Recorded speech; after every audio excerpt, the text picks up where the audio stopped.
Nos vamos a meter en la mesa debate de cada jornada, de lo que ha dejado la discusión en el Congreso, pero también de lo que viene, de la realidad que se impone a través de lo que puedan definir los diputados primero, los senadores luego, una discusión que todavía está abierta.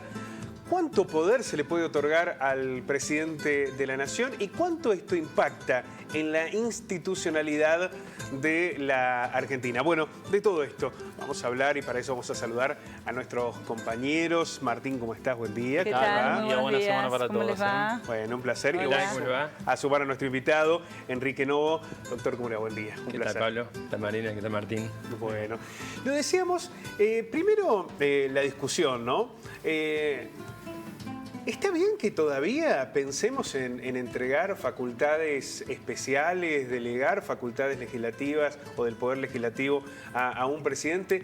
¿No debería ser algo que ya deberíamos dar por superado? Aunque uno piensa, bueno, otros presidentes también han tenido esos beneficios, ¿no? Porque si no, la idea de la crisis permanente va generando esa concesión, ¿no?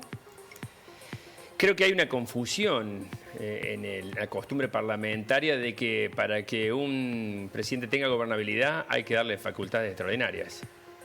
Creo que es una sintetización de dos conceptos muy distintos en una práctica que se ha hecho constante y equivocada, porque la repiten todos los parlamentarios como si no tuviera gobernabilidad un presidente con las facultades ordinarias constitucionales que tiene a partir de que asume en el gobierno. ¿Cuándo corresponde otorgar facultades delegadas o extraordinarias a un mandatario? En realidad las facultades delegadas corresponde otorgarlas cuando se hace algo mucho más práctico y se evita así que el Congreso se sobrecargue de cuestiones muy específicas que ya tiene el apoyo no solamente de la ciudadanía sino de sus representantes. Entonces, por ejemplo, en las prácticas administrativas normales, pensar que todo tiene que pasar por el Congreso para organizar cada uno de los ministerios sería una cuestión sumamente engorrosa. Entonces, le atribuyen determinadas facultades para que esto se organice de una vez y cada vez que el Ejecutivo lo necesite. O en alguna situación especial, vamos a pensar en la pandemia, que en la pandemia se superpusieron dos institutos equivocados, digamos, también erróneamente. La asesora del anterior presidente no estuvo acertada desde el punto de vista constitucional en el inicio, si bien todos los medios que lo toleramos por la situación acuciante y el peligro en nuestra salud. En este caso, ese error se ha manifestado de sobremanera, pero ese era un ejemplo, ¿no? Entonces, iba a ser necesario que el Ejecutivo actúe rápido por los cambios que venían a medida que aumentaba los efectos de la pandemia. Entonces, ya el Parlamento le podía entregar ciertas facultades para hacer, por ejemplo, compra de vacunas, para hacer contrataciones directas de urgencia. Obviamente que esa era una situación especial, una situación de emergencia. Y no hay que confundir acá con la cuestión de la salud. Hay muchos que confunden emergencia y urgencia de la salud. Urgente, algo que no hay peligro de vida, y emergencia cuando hay peligro de vida. Acá son los términos jurídicos son diferentes. Y en realidad, tanto el DNU como la delegación de facultades legislativas en el Ejecutivo son dos institutos que se asemejan en cuanto a que apuntan a paliar una situación extraordinaria.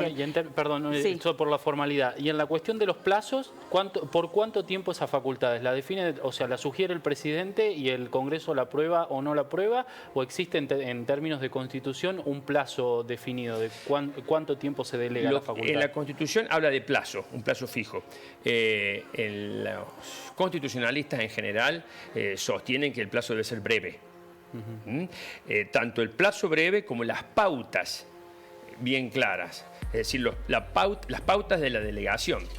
Un ejemplo, en la emergencia económica del 2002, 2001-2002, el decreto 214 fue un decreto que excedió las pautas y por eso la Corte, estoy hablando en el corralito, cuando transformó los dólares en pesos, la Corte, en ese caso, en la causa Provincia de San Luis, le dijo al poder político: no pueden exceder las pautas que se habían fijado en la ley que declaró la emergencia económica con un DNU.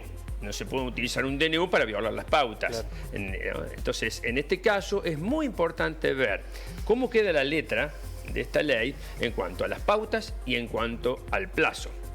Bien, presentaste, Pablo, este tema diciendo si está bien todavía sostener estas facultades delegadas, y me parece bien que repasemos los antecedentes. Recién algo mencionaba, en el 2002, en enero, después de diciembre del 2001, las obtiene Duhalde, las prorroga Kirchner y continúan vigentes durante el gobierno de Kirchner, Cristina, y hasta diciembre de 2017, o sea, hasta mediados de Macri. Y luego Alberto Fernández promovió en el 2019 esta emergencia en económica, sanitaria, financiera. Pero digo, las anteriores eran económicas. Ah, sí, bueno, no, la última de Alberto Fernández. Pero digo, es una cuestión que se está transformando, y es una consulta, en más permanente que excepcional. Se le cuestiona particularmente a Javier Milei. Este debate se planteó de esta manera en otras instancias anteriores, en otros escenarios políticos argentinos. ¿Cómo lo ven?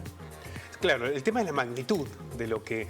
Porque a mí me parece que lo que está provocando un debate más profundo sobre lo que pide Milei, primero es que el nivel de atribuciones que solicitó inicialmente. Después en la negociación fue perdiendo, pero prácticamente podía hacer lo que quisiera sin tener que pasar por el Congreso. Eran demasiadas facultades las que se habían otorgado. Pero además eso lo hace acompañado por la aplicación de un mega DNU y de una ley ómnibus. Digo, fue tanto el impulso que acompañó a ese pedido de las facultades que me parece que es lo que dice, bueno, la idea de que vas por todo con la sola firma, ¿no? Esto me parece que es lo que pone hoy en discusión la institucionalidad más que la delegación propia de las facultades, ¿no?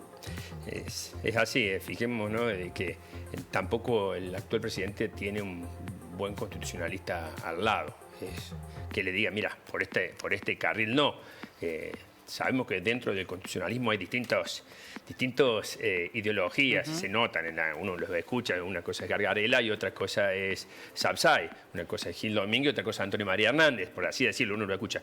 Cuando salió el DNU, todos estuvieron del mismo lado de que el DNU estaba viciado de nulidad. Fijemos que en el DNU, en uno de los primeros artículos, declaran la emergencia. El DNU no puede declarar emergencia. Es para atender una situación puntual y que no puede esperar el trabajo del Congreso. Declara la emergencia y ahora, a través de la ley que declara la emergencia de nuevo, tratan de ratificar el DNU. Pero volviendo a las facultades delegadas, hay que analizar, y creo que se pierde todos los otros partidos, no lo de La Libertad Avanza, una oportunidad importantísima, porque hoy el oficialismo tiene menos del 20% en la Cámara de Diputados y en la Cámara de Senadores. ¿Qué significa? Que aunque haya oposición más cercana al oficialismo, es importante que cada proyecto de ley trascendente hagan valer sus votos. Ahí actúen de manera consensuada, busquen los puntos en común. Estamos hablando del oficialismo y los partidos o alianzas cercanas, pero son opositores. Con firmar y aprobar una ley que le delega facultades, ellos están no cumpliendo con la representación que le dio la gente.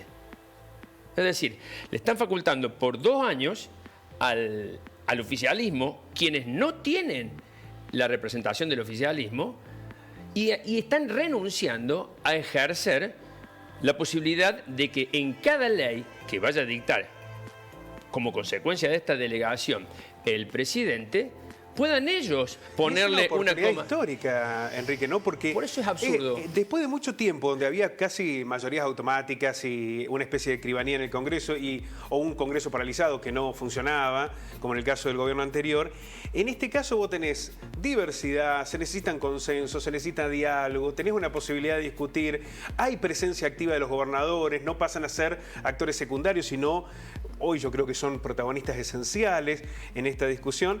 Pero bueno, también sucede que hay otros elementos que se suman a la complejidad. Ahora, por ejemplo, salió el jefe de gabinete a advertir que si aprueban esa coparticipación en el impuesto país, Milei la va a vetar.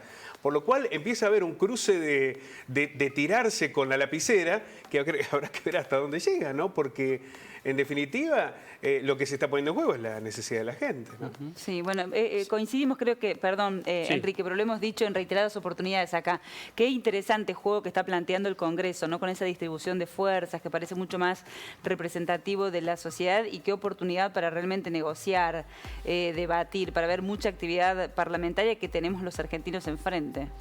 Exacto, pero si se da la delegación va a haber un cúmulo de normas que van a emerger del Poder Ejecutivo y que, por ejemplo, pienso en el radicalismo, hubiera tenido la oportunidad de decir esto sí, esto no, y después intentar hacer valer esa negativa con una causa judicial que pida la inconstitucionalidad de ese decreto de legislación delegada, o que el radicalismo se sienta ofendido que no cumplió con las pautas y pretenda hacer valer en el Congreso, tratar de buscar esa herramienta para hacer caer un decreto de legislación delegada, es ir a contramarcha y llegás muy tarde. Además que no se ha logrado nunca que el Congreso deje de lado un decreto de necesidad de urgencia o un decreto de legislación delegada ex post facto. Normalmente siempre o no lo tratan o lo ratifican, y siempre ha sido la justicia la que ha actuado. Entonces, esto de decir, te doy las facultades, pero te voy a controlar, si después no se controlan. Y se pierde, vamos a suponer que hubiera una cuestión puntual, que sea necesario y que evitaría que el Congreso se sobrecargue y con algo que sonarían más nimiedades y puntos menores. Bueno, está bien. O una cuestión sanitaria como la que pasamos. Ahora, regalar 2 años las facultades que vos tenías per se, porque la Constitución te lo asigna como representante del pueblo en una de las 2 cámaras, a mí me parece una locura. Delegar esas facultades legislativas que tenés como porque, pero diputado, además senador. está violando el mandato que te dio el pueblo. Estoy hablando en este caso que es magnánimo la facultad. Ahora, todos están haciendo un poquito de política, la Corte también, ¿no? Porque la Corte deja pasar la feria judicial para debatir el DNU, porque también está guardando ese tiempo, a ver cómo se acomodan un poco la ficha, cómo responde el Congreso. Sí, me da la sensación que el juego de la Corte es decir, bueno, intentemos que ese tiempo se lo tome la política para resolver el problema de la política. Ahora, pasado ese tiempo, lo que respecta al DNU, que es lo que tiene que resolver a partir de ahora la Corte, va a tener que tomar una determinación. Porque la política parece que no lo va a resolver, ¿no? También hay otra alternativa, que la Corte esté esperando que aparezcan fallos como sucedió en el tema del Corralito. Cuando empiezan a aparecer fallos de distintos tribunales, empiezan a generarle a la Corte un sostén jurisprudencial, que no es necesario, que no sea solo la que Corte, no es necesario desde el punto de vista jurídico. No, claro, pero acordémonos que la Corte también es un poder político. Claro. Entonces, si el Juzgado Federal de Tierra del Fuego dice una cosa, la repite el de Jujuy, también la dice uno de los de Córdoba, el de Entre Ríos también se expresa, la Cámara, y ya le está dando solidez, que también tiene un respaldo hacia abajo. Si todos opinan una cosa y la Corte dice otra, si bien lo puede hacer, pero va a estar medio en soledad. No es lo mismo para la Corte escuchar que el análisis que hacen los distintos tribunales de manera casuística. Fíjense que los tribunales que se han expresado lo han hecho sobre distintas partes del DNU y no sobre el todo. En los fundamentos. Entonces ya la Corte le da un respaldo, ya no va a actuar en soledad. Y no es que la Corte se vuelve kirchnerista si falla en contra de Milei, porque también esta corte falló en contra de Alberto Fernández y no era una corte macrista. Es decir, entender que cada vez que la corte se expresa sobre un tema puntual, lo transforma del otro lado de la grieta, es equivocarse como ciudadano, más allá que nos pueda o no nos pueda gustar un fallo. Por lo menos esta corte es una corte que la corte esté parcelizada en términos ideológicos, ¿no? Porque cada uno sabemos a quién responde cada uno de los 4 integrantes de la corte, ¿no? Más o menos, sí. Por su historicidad, ¿no? Sí. Yo espero que la corte, con respecto al DNU, respalde o ratifique lo que están haciendo los otros tribunales, porque el DNU es una norma, vamos a decirlo en criollo, es muy fea desde el punto de vista jurídico. Ahora tiene que ratificar. Podría haberse todo hecho mucho mejor, pero es muy fea. Es muy fea. Desde el punto de vista jurídico todo. está lleno de errores, independientemente si desde el punto de vista ideológico está el que apoyó o no apoyó a Milei. No hay forma de tapar el sol con las manos con esa norma. Otra cosa es esta ley donde tiene capítulos que no están mal. Por ejemplo, la reforma que calculo que Barra introduce sobre el derecho administrativo es buenísima. Hay un capítulo sobre... ¿Cuál es la reforma del derecho administrativo? Sobre la ley 19.549, es la ley de procedimiento administrativo, es bastante buena, ¿eh? Y eso calculo que lo ha hecho Barra. Entonces, no toda la ley ómnibus es mala, pero si vos mandas 10 proyectos de ley distintos, se puede tratar de una manera distinta. Esto en 3 semanas estar apurando... Pero, Quique, en el tema del DNU, la Corte tiene que resolver lo que ya vienen resolviendo los juzgados provinciales y que llega a la Corte, o tiene que resolver integralmente todo el DNU. Digamos, decir, ¿este DNU es legal o ilegal, o tiene que ir viendo parte por parte? Digamos, por ejemplo, que tiene que ver con reforma laboral. Va a depender hay 2 planteos en la Corte de las provincias, que eso sí tiene que atender, ¿no?, de forma urgente, me parece, que es el de La Rioja y el que llega desde la provincia de Misiones. Hay 2 planteos y hay un tercero que es el de la reforma laboral que viene de la Cámara, esta que se expresó no solamente como medida cautelar, sino se expresó sobre el fondo de la cuestión. La Corte es, entre comillas, medio arbitrario en elegir fallos. Creo que lo más cómodo para la Corte sería elegir el de la Cámara Laboral antes que el de La Rioja. La Rioja, sí. ¿No? Porque en La Rioja se tendría que expresar sobre todo. Y es muy difícil en esta causa plantear la inconstitucionalidad total del DNU si vos no tenés algo que te afecte totalmente. Claro. Entonces, ¿quién lo puede plantear? El que esté afectado por todo el DNU. Esa sí ha sido una estrategia, no sé si queriendo o sin querer, de quienes lo hicieron. Porque para poder plantear, yo tengo que decir, bueno, a mí me afecta las prepagas, que me cobran mucho. Claro. Entonces, yo tengo discapacidad, no puedo pagar, el sueldo no me aumenta. Entonces, el otro, el tema del fútbol. El otro, el tema de la yerba mate. Entonces, lo plantean de forma distinta para cada caso. El juez atiende cada caso y ahí se puede expresar. Porque los que se han presentado en un principio contra todo el DNU de una manera genérica y no acreditando un perjuicio concreto, se lo rechazaron a los amparos o a las acciones de certeza porque no había caso. Claro. Yo no puedo llevar a tribunales, por ejemplo, al juez Ochoa, yo estoy en desacuerdo con el DNU porque no me gusta mi ley y no tengo ninguna afectación particular, porque dije, el DNU es totalmente violatorio del sistema constitucional. Bueno, está bien, pero ¿en qué lo afecta? Claro. Yo tengo que demostrar, y para poder probar en qué me afecta, tengo que llevar un caso concreto. Me afecta. Claro, imposible, es inviable pedirlo todo. Por eso, si la Corte piensa tratar el DNU de manera seria, creo que lo ideal sería que lo vaya tomando por partes a medida que van llegando. De paso, le da tiempo que los juzgados de abajo vayan estudiando el caso. Y mientras tanto, el DNU está vigente y lo que dispone ese DNU, por ejemplo, se pueden vender tierras a extranjeros de manera ilimitada hasta tanto no se declaró una inconstitucionalidad. Hubo un fallo sobre eso, hubo una medida cautelar sobre las tierras, lo que no sé si tiene efecto colectivo, pero hubo un fallo. Entonces, mientras no haya efecto colectivo sobre los distintos capítulos del DNU, el DNU está vigente. Está vigente. Por ejemplo, a nivel laboral no. Hay una causa que declaró de manera colectiva inaplicable el DNU hasta que se... en el fútbol creo que sucede algo similar, ¿no? Con el tema de las... Pero con las prepagas son casos concretos. Afectan solamente... a quien benefician. Exacto. Bueno, le quiero preguntar, Enrique, volviendo un poco a las facultades delegadas, necesariamente hay que declarar previamente una emergencia pública en determinadas materias. Exacto. ¿Y cómo se acredita una emergencia pública? Uno puede decir, a lo mejor sí puede ser financiera, puede ser económica, pero en los otros tantos aspectos.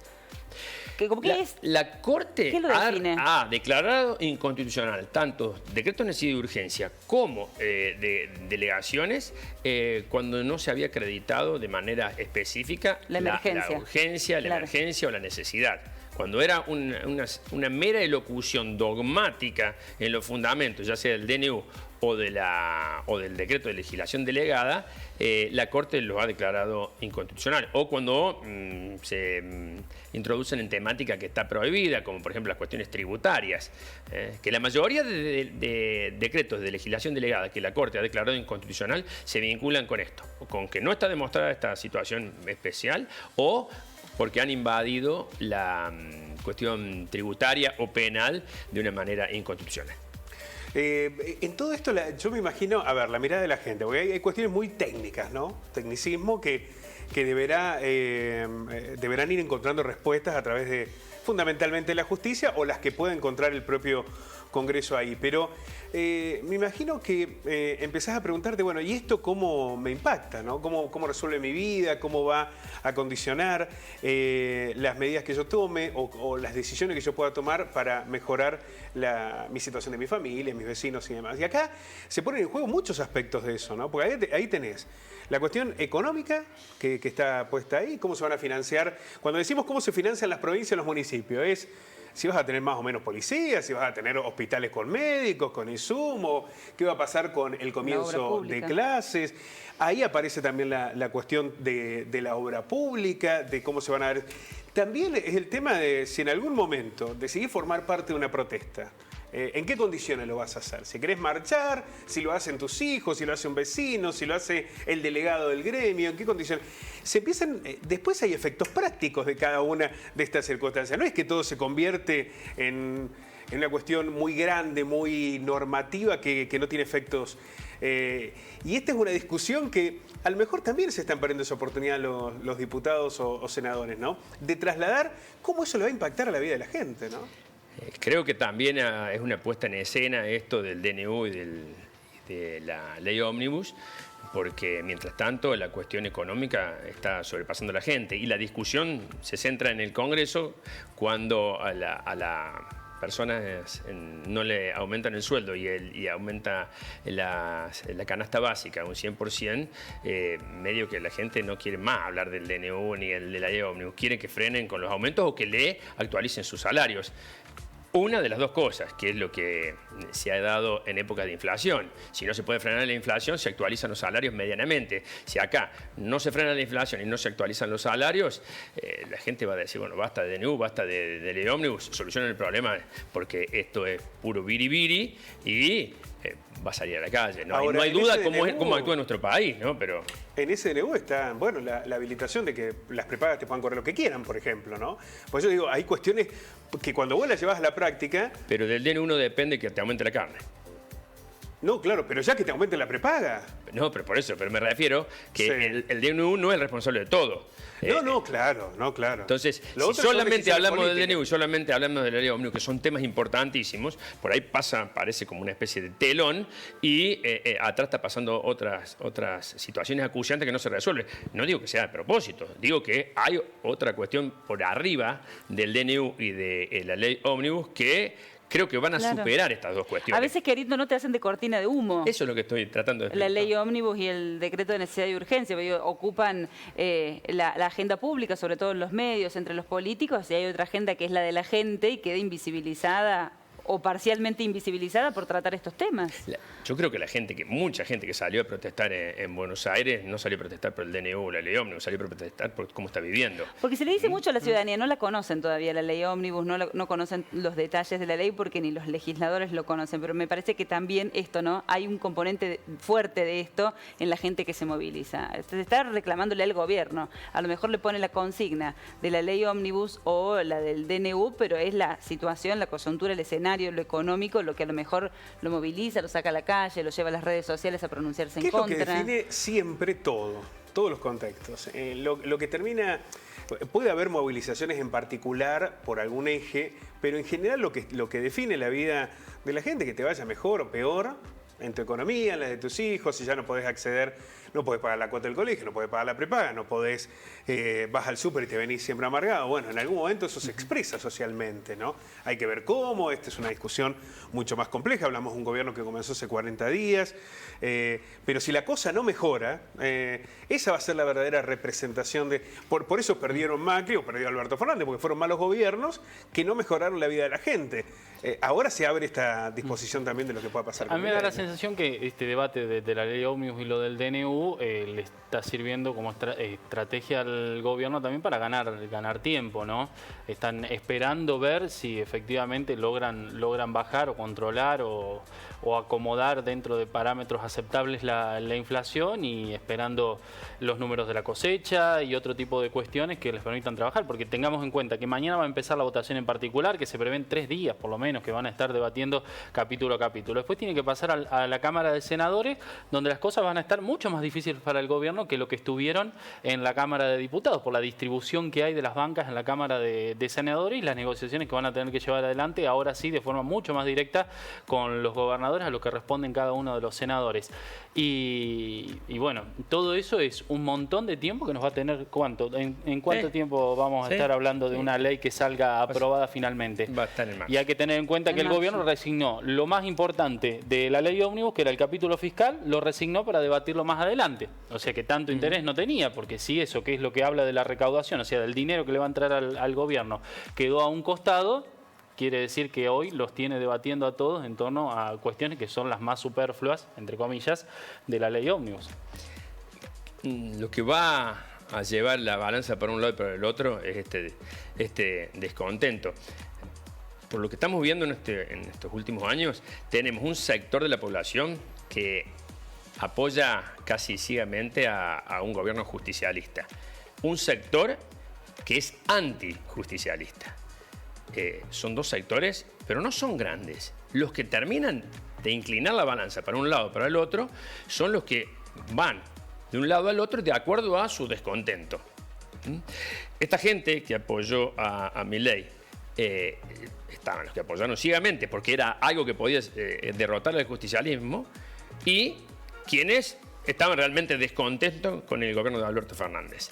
Estos últimos son los que van a inclinar la balanza en el poco tiempo si la cuestión no se resuelve. Y recordemos que no es tampoco solamente, porque ahora la inflación está el doble que el año pasado, pero no es solamente la inflación, porque si la inflación llegara a bajar a costa de que se cae el consumo y se pierden puestos de trabajo y se cierran empresas... La paz de los cementerios que dice Sarsora. Es una locura. 90. Entonces Claro. decir, bueno, sí, bajé la inflación y la gente... A costa de recesión, hay claro. más. Entonces, en ese sector está el que no le importa quién gobierna, el color, porque hay una gran parte de los argentinos que no es ni justicialista ni antijusticialista. Es la que termina definiendo si los gobiernos cumplen su mandato, si lo cumplen bien, si reiteran otro gobierno, o si se tienen que ir antes, quiera Dios que no suceda, porque eso sería consecuencia de que estamos viviendo una situación peor que la que estamos viviendo ahora. Sí, ese sería el peor desenlace. Bueno, es parte del debate y la discusión que nos está dando la Argentina hoy. ¿Cuándo vamos a debatir buenas noticias? ¿Cuándo vamos a...? No generan polémica las buenas noticias. No, son buenas pero, noticias, estamos qué todos de sé yo, acuerdo. pero cada tanto vas tirando algo. Decís, bueno, está todo esto cumplido, pero... Ay, qué difícil. Bueno, muchísimas gracias. Gracias a ustedes. Gracias, Un placer. muchísimas gracias.